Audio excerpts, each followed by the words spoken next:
स्वागत है आप सभी का आपके अपने channel study blog with Shivendra पर। आज का जो हमारा वीडियो रहने वाला है वो फिर एक नए लीगल जॉब नोटिफिकेशन का है। आज की जो वैकेंसीज़ हैं हमारी वो national highway authority of India के द्वारा निकाली गई वैकेंसीज़ हैं। यंग प्रोफेशनल की लॉ वालों के लिए अच्छी खासी वैकेंसीज़ हैं। कॉन्ट्रैक्ट बेस से जॉब रहने वाली है, फ्रेशर्स के लिए भी है और एक्सपीरियंस्ड के लिए भी, दोनों के लिए गुड अपॉर्चुनिटी है। बट डिफरेंस केवल इतना है कि अगर आप फ्रेशर्स हैं तो थोड़ा बहुत सैलरी आपको कम मिलेगी, अगर आपके पास एक्सपीरियंस है तो आपको सैलरी जो है ज़्यादा मिलेगी। तो शुरुआत करते हैं, बट शुरुआत करने से पहले मैं आपको एक बात यहाँ पर बता दूँ, यदि अभी तक भी आपने हमारे चैनल को सब्सक्राइब नहीं किया है और आप हमारे चैनल पर नए हैं तो प्लीज़ चैनल को सब्सक्राइब कर लीजिए ताकि इस तरह की वीडियोज़ का जो नोटिफिकेशन होता है वो आप तक पहुंच जाए। तो आइए देखते हैं पूरा नोटिफिकेशन, आखिर क्या क्या यहाँ पर एलिजिबिलिटी क्राइटेरिया है, कितनी सैलरी है, कब आपकी डेट स्टार्ट हो रही है एग्जामिनेशन फॉर्म की। तो यहाँ पर देखिए ये यंग प्रोफेशनल लीगल की वैकेंसीज़ हैं। टोटल पोस्ट आपकी 44 है, क्योंकि इस तरह की जो फील्ड होते हैं उनमें इतनी पोस्ट जो है नहीं देखने के लिए मिलती। तो यहाँ ये बहुत अच्छी खासी वैकेंसीज है, याद रखिएगा। यहाँ पर ये भाई कैटेगरीज में डिवाइड की हुई हैं, जैसे अनरिजर्व के लिए 20 हैं, ओबीसी जो नॉन क्रीमी लेयर है 11 है, एससी के लिए 6 हैं, एसटी के लिए 3 हैं, ईडब्ल्यूएस के लिए 4 हैं। तो आप किस कैटेगरी से बिलोंग करते हैं अपना देख लीजिए कि आपके लिए कितनी यहाँ पर वैकेंसीज हैं। टोटल पोस्ट कितनी हो गई, 44 यहाँ पर हो चुकी हैं। उसके बाद यहाँ फिजिकल रिक्वायरमेंट की बात कर रही हैं, जो भी आप डिसेबल जिस भी कैटेगरी में आ रहे हो या आप यहाँ पर अपना एक बार चेक कर सकते हो।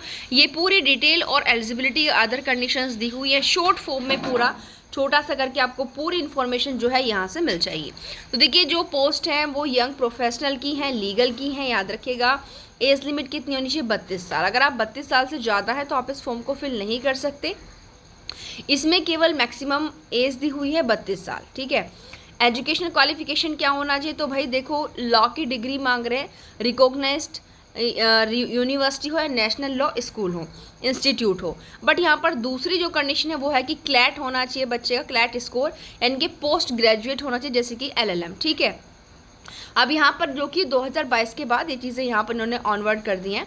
और यहाँ पर जो आपकी मेरिट लिस्ट तैयार होने वाली है, जो स्कोर आपका सिलेक्शन के लिए चुना जाएगा वो आपका क्लैट यानी कि पोस्ट ग्रेजुएट का ही सिलेक्ट के आधार पर ही सिलेक्शन होगा आप लोगों का। एक्सपीरियंस क्या मांग रहे हैं, एक्सपीरियंस यहाँ पर देखिए मांगा जा रहा है in the field of law related to contractual, जैसे कि आप कॉन्ट्रेक्चुअल मैटर्स हों, आर्बिट्रेशन के मैटर हों, लेजिस्लेटिव मैटर्स हों, लैंड एक्विजिशन के मामले में विल गेट प्रेफरेंस। मतलब ये कहना चाह रहे हैं कि मतलब मैंडेटरी नहीं है, बट इनके कहने का मतलब क्या है कि अगर आपको ना इनमें से किसी भी क्षेत्र में एक्सपीरियंस है तो भाई उसको प्रीफरेंस दी जाएगी, ठीक है। यानी कि जब अपना आप फॉर्म फिल करेंगे आपसे एक्सपीरियंस का कोई भी वहाँ से कॉलम होगा आपका क्लॉज, तो वहाँ पर अगर आप इनमें से किसी भी फील्ड के अंतर्गत अपना एक्सपीरियंस अगर डालते हो और अदर स्टूडेंट्स के पास नहीं है तो जिसके पास है उसको यहाँ पर प्रायोरिटी मिलने वाली है। रिक्वायरमेंट आपका रिक्रूटमेंट क्राइटेरिया वो मैंने पहले ही बता दिया है। यहाँ पर जो आपका सिलेक्शन होगा वो क्लैट बेस पर होगा। क्लैट में जो आपका स्कोर है पोस्ट ग्रेजुएट में, उसी के अकॉर्डिंग यहाँ पर आपकी जो है मेरिट लिस्ट लगेगी, उसी के आधार पर। मेथड ऑफ रिक्रूटमेंट आपका कॉन्ट्रैक्ट बेसिस है, यानी कि मैंने स्टार्टिंग में ही बता दिया था। ये जो आपकी वैकेंसीज़ हैं ये संविदा पर आधारित हैं। पीरियड कितने रहने वाला है, देखिए शुरुआत में 2 ईयर्स की बात कर रहे हैं कि द पीरियड ऑफ एंगेजमेंट में be for a period up to 2 years the first instance, यानी कि पहली बार जो आपका रहेगा काम वो 2 साल तक आप करेंगे, लेकिन फर्दर इसको एक्सटेंड कर दिया जाएगा 1 या मोर ईयर। कब, आपके सेटिस्फैक्ट्री परफॉर्मेंस के अकॉर्डिंग, यानी कि 1 साल तो बढ़ाएंगे, 1 साल से ज़्यादा भी इसको बढ़ाया जा सकता है, क्योंकि 1 मोर ईयर, ठीक है। ये बात आप यहाँ पर ध्यान रखें। और they shall be no extension of contract beyond the period of 3 years under any circumstances.